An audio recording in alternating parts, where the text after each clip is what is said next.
हुजूर उसने ये प्रोग्राम बनाया है।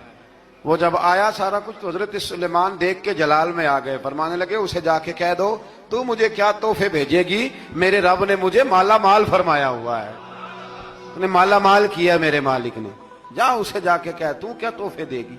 जब रब देता है तो फिर कोई कमी ना ना वो नहीं छोड़ता। बंदे क्या दे सकते हैं, बंदे तो बेचारे 10 दे के तो 10 दिन उनकी आंखें नहीं खुलती। फरमाया मुझे अल्लाह ने जो दिया है क्या बात है उसके देने की। तो फरमाया उसे कहो या फरमाबरदार होके आ जाए या जंग के लिए तैयार हो जाए, हम उसे उसके शहर से जलील करके निकाल देंगे।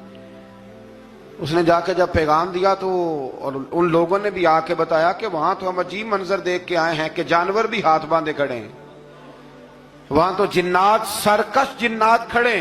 वो बादशाह नहीं वो नबी हैं, वो जो 500 गुलाम और 500 कनीज़ें गई थी हवाल सुनाया आके। तो मलका बिल्कीस ने फिर खत लिखा कि मैं फरमा बरदार होके आ रही हूं। माना क्या है, मैं कलमा पढ़ने के लिए आ रही हूं। तो हजरत सुलेमान ने कहा भाई अब इस तरह करो, जरा फर्श बिछाओ। उन्होंने फर्श बिछाया इस तरह का कि ऊपर फर्श था, नीचे मछलियां तैर रही थी, लग रहा था दरिया है। ड्यूटी लगा दी, जिन्नात ने बिछा दिया। उधर हजरत सैयदना सुलेमान फरमाने लगे अब चूंकि मान के आ रही है तो उसे अपनी नबुव्वत की अलामतें भी दिखानी है।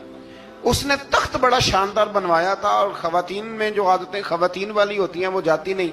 वो 7 कमरों में ना पीछे अपना तख्त रख के तो 7 दरवाजे बंद करके आई।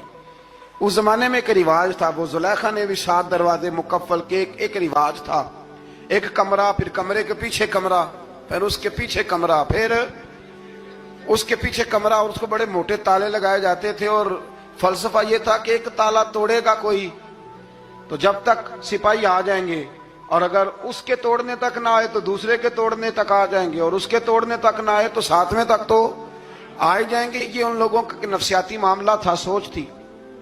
7 कमरों में मुकफ्फल करके ना वो निकली। तो हजरत सुलेमान अलैहिस्सलाम कहने लगे भाई मुझे उसका तख्त चाहिए उसके आने से पहले।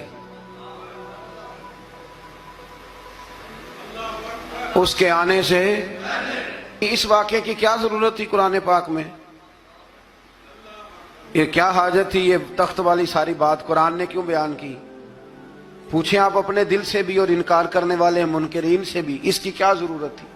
वो जो कहते हैं जी वली की करामत की क्या जरूरत है, सीधी सीधी नमाज पढ़ो, रोजा रखो, हज करो, ज़कात दो, तो पूछो इनसे एक सूरत नमल के अंदर इस सारी तफसील की क्या जरूरत थी।